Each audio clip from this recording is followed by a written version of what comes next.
A paz, meus queridos irmãos, povo de Deus, povo abençoado. Nós louvamos e adoramos o nome do Senhor por mais um dia, por mais esta oportunidade concedida de estarmos trilhando a nossa jornada da leitura da Bíblia em um ano. Nós louvamos a Deus por sua vida, que está aqui conosco diariamente. E você que está chegando agora, seja bem-vindo. Seja parte desse exército de leitores da palavra de Deus. Ame a palavra do Senhor, faça dela o seu alimento diário, o maná diário.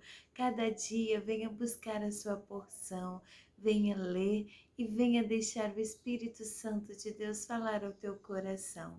Nós estamos no livro de 1 Samuel, um dos livros históricos da Bíblia, e já avançamos para os capítulos 6, 7 e 8, que é a nossa agenda de capítulos de hoje. Então vamos lá para o nosso compromisso. Deus abençoe sua vida, abençoe sua família, sua casa, o seu momento reservado do dia para você estar falando com o Senhor, o nosso Deus, o nosso Pai Celestial. Separe o seu tempo, chame alguém para estar junto com você. E se não tiver ninguém, estou eu aqui, irmã Daniele, apenas como incentivo e companhia para estarmos lendo juntos a palavra do Senhor. Então vamos, Bíblia na mão, e vamos lá para a nossa leitura de hoje. 1 Samuel, capítulo 6.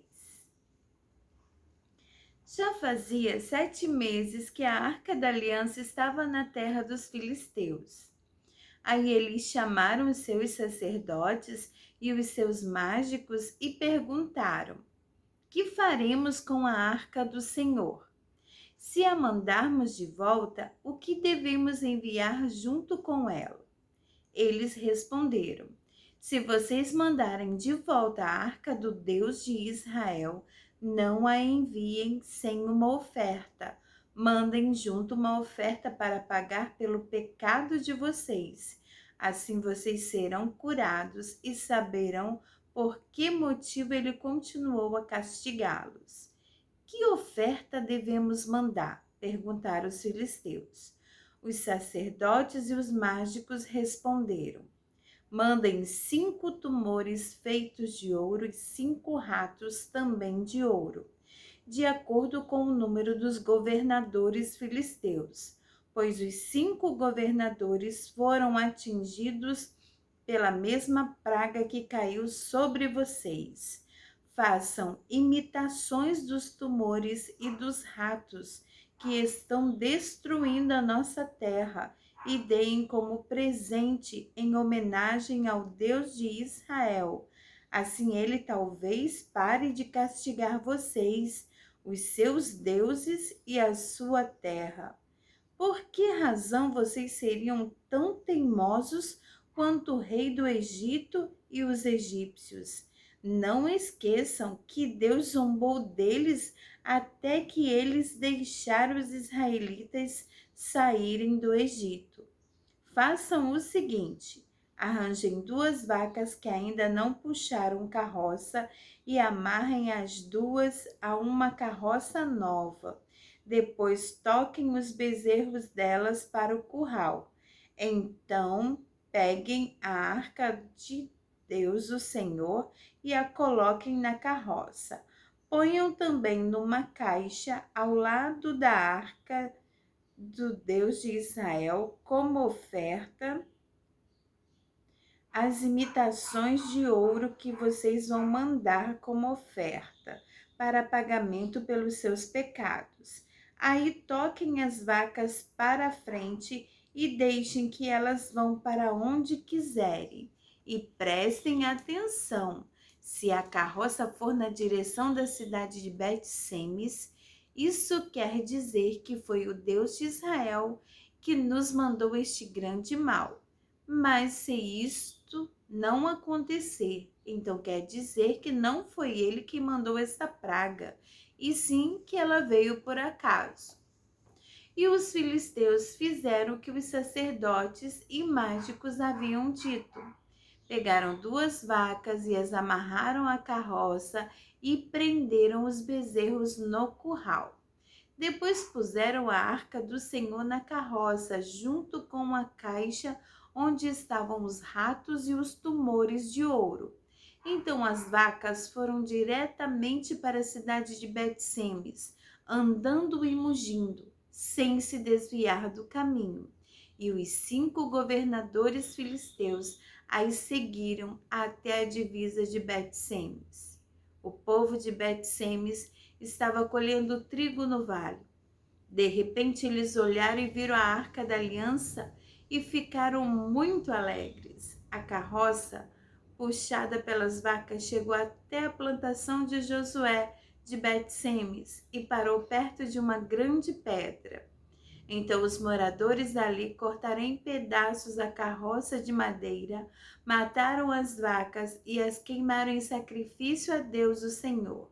Os levitas pegaram a arca do Senhor e a caixa com as imitações de ouro e puseram em cima da grande pedra.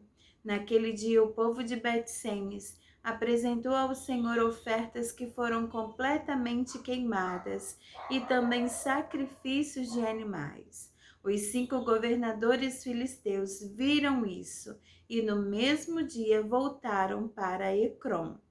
Os filisteus mandaram a Deus, o Senhor, os 5 tumores de ouro como oferta em pagamento pelos seus pecados, um por cidade: Asdod, Gaza, Asquelon, Gate e Ecrom.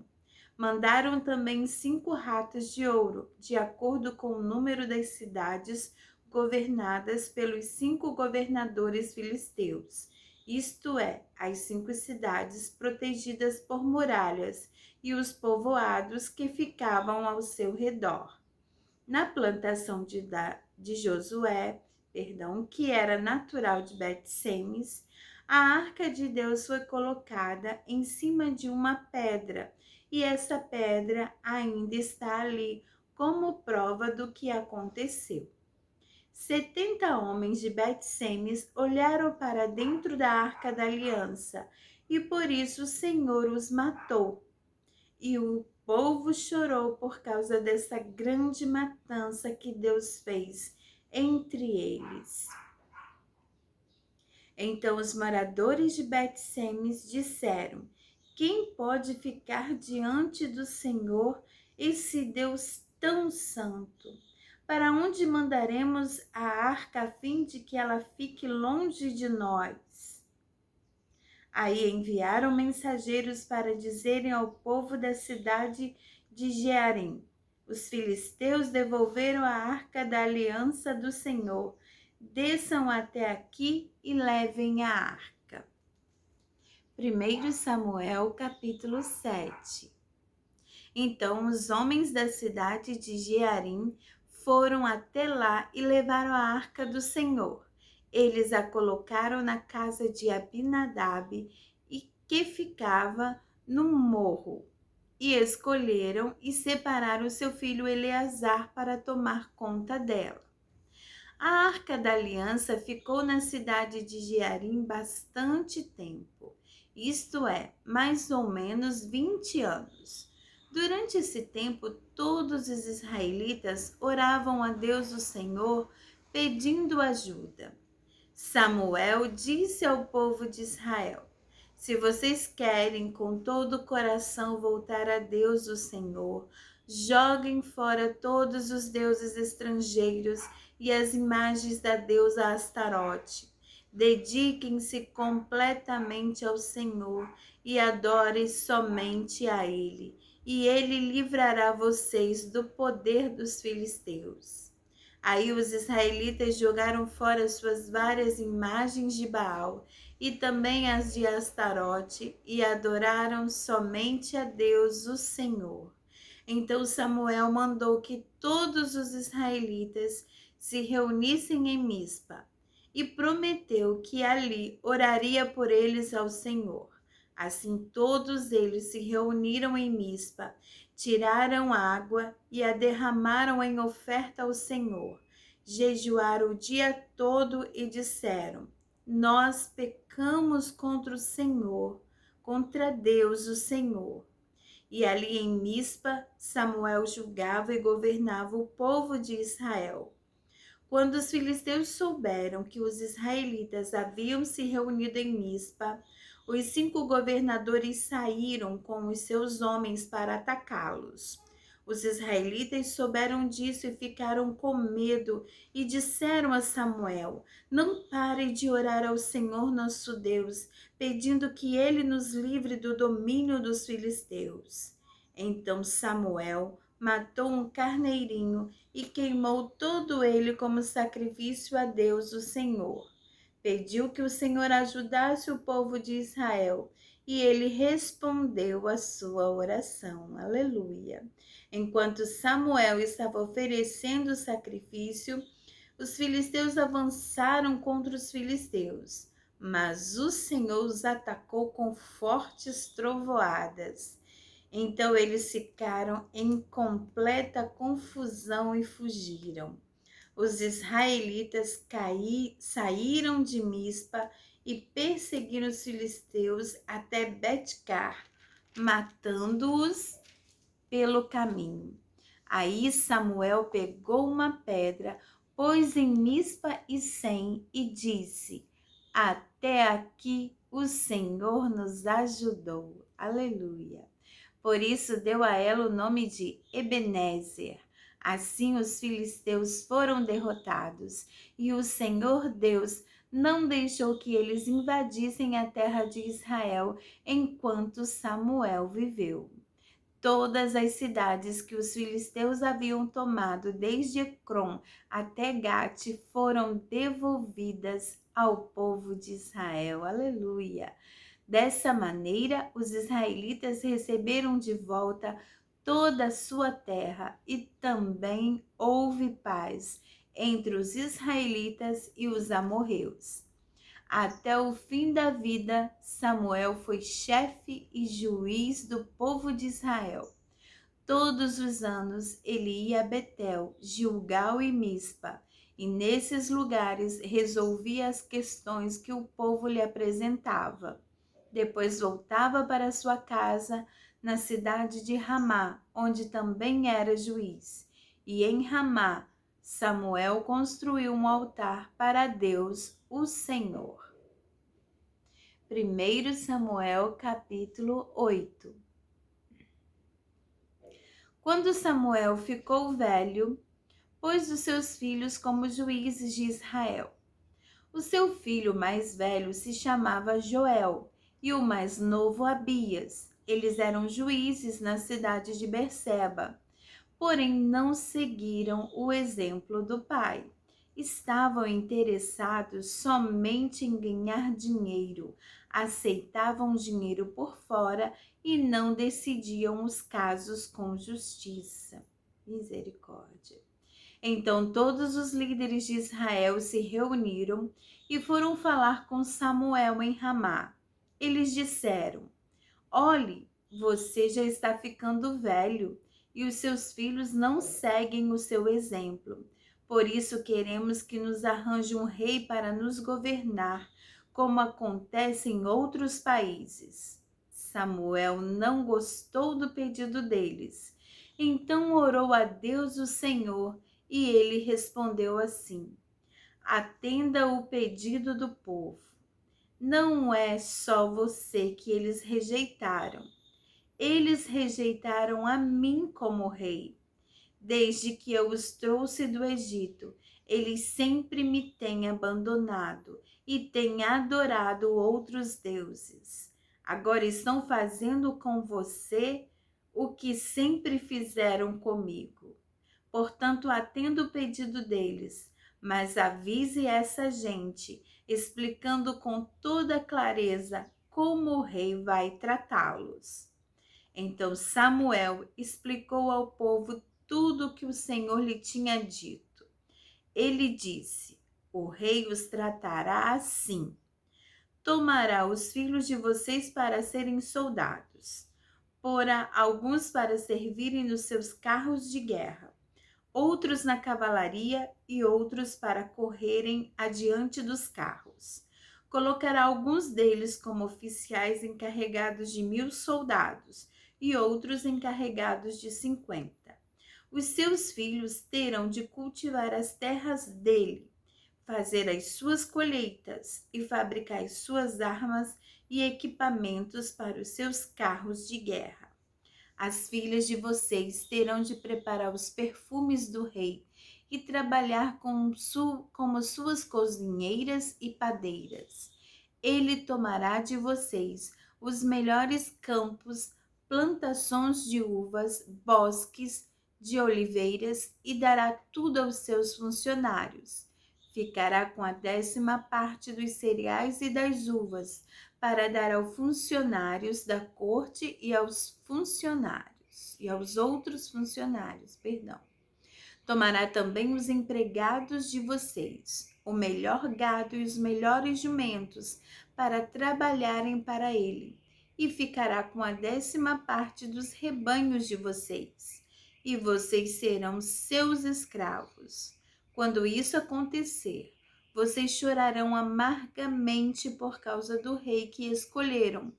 Porém, o Senhor Deus não ouvirá as suas queixas.